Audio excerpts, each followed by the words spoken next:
guys, today I'm going to do a short tutorial just to show how to boost performance on your PS4 console. So this is a free thing you can do and it's worth doing on a monthly basis. So the first thing you want to do, if your console is on, you want to turn it off.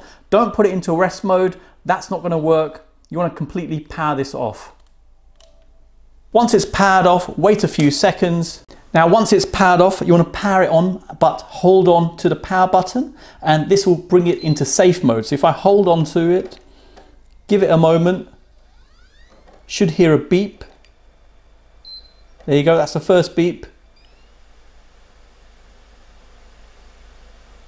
So there you go, we're in safe mode now. It says connect the DualShock 4 using the USB cable and press the PS button.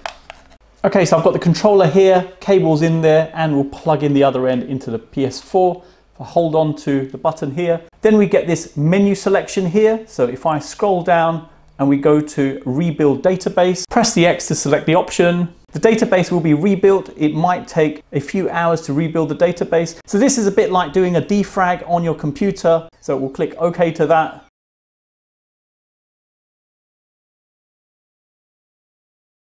And there you go, as simple as that. So like I've said, worth doing this on a monthly basis just to keep your PS4 running at optimum performance. Thanks for viewing and see you in the next one.